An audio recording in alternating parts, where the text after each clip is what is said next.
नमस्कार, आप देख रहे हैं नेक्स्ट जेन ब्रॉडकास्ट। आज हम बात करने वाले हैं जदयू के बारे में और इसके साथ साथ हम ये भी बात करेंगे कि आखिर 3 मुस्लिम नेता ने पार्टी से क्यों इस्तीफा दे दिया। आइए जानते हैं इस वीडियो के बारे में और क्या है पूरा मांजरा। बिहार की राजनीति में भूचाल आ चुका है। जदयू में अंदर ही अंदर बगावत की लपटें उठ रही है। मुस्लिम नेताओं ने पार्टी से किनारा करना शुरू कर दिया है। आरोप है कि सरकार एक ऐसा बिल लाई है जो मुसलमानों की संपत्ति पर सीधा हमला कर रहा है और वो रूल कोई नहीं, वो है वक्फ अमेंडमेंट बिल 2025। नाम तो सुना ही होगा। जदयू का अस्तित्व संकट में पड़ सकता है। आखिर क्या है इस बिल की सच्चाई, कौन है इसके पीछे और क्या जदयू की राजनीति हमेशा के लिए बदलने वाली है। आप देख रहे हैं नेक्स्ट जेन ब्रॉडकास्ट और मैं हूं अनीशा। आज हम आपको बिहार की राजनीति की सबसे बड़ी खबर से रूबरू कराएंगे, इसलिए इस वीडियो को अंत तक जरूर देखें। सबसे पहले उन नेताओं की बात करें जिन्होंने खुलकर इस बिल का विरोध किया है। सबसे ज्यादा मुखर आवाज उठाने वाले नेता हैं गुलाम गौस, जो बिहार के वरिष्ठ मुस्लिम नेता और पूर्व एमएलसी रह चुके हैं। उन्होंने इस बिल को मुसलमानों की जमीन हड़पने की साजिश बताया। उन्होंने खुलेआम कहा है कि यह कानून 7 लाख एकड़ वक्फ संपत्ति को सरकार के हाथों सौंपने का षड्यंत्र है।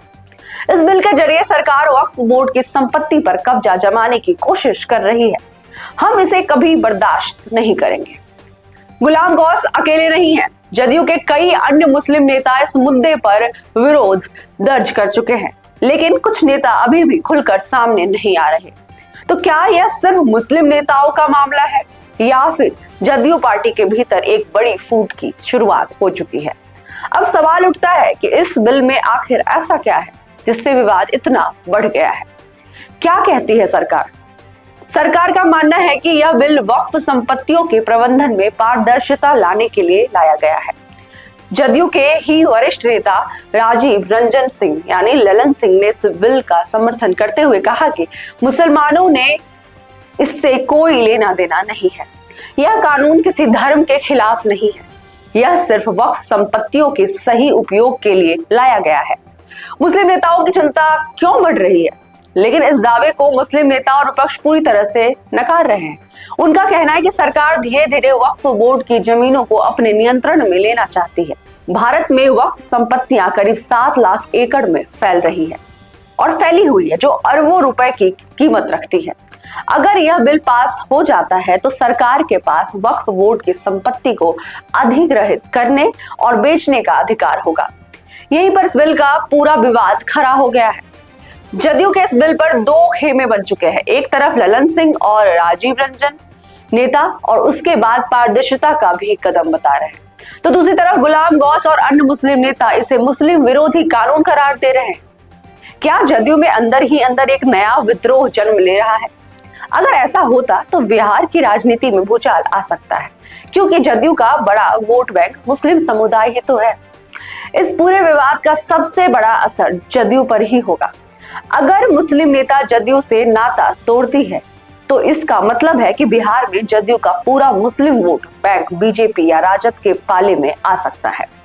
यही वजह है कि नीतीश कुमार इस मुद्दे को सुलझाने के लिए आपातकालीन बैठक बुलाने वाले हैं। लेकिन क्या बहुत देर हो चुकी है? इस विवाद का असर सिर्फ जदयू पर नहीं बल्कि बीजेपी जदयू गठबंधन पर भी पड़ सकता है। विपक्ष लगातार बीजेपी पर मुस्लिम विरोधी राजनीति करने का आरोप लगा रही है। यह बिल सिर्फ एक और तरीका है मुस्लिम की संपत्ति को छीनने का।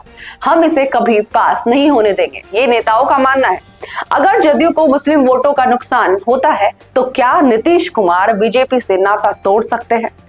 बिहार की राजनीति में बड़ा संकट खड़ा हो गया है। मुस्लिम नेता जदयू से नाराज है, विपक्ष बीजेपी को घेर रहा है और जदयू का भविष्य अधड़ में लटका है।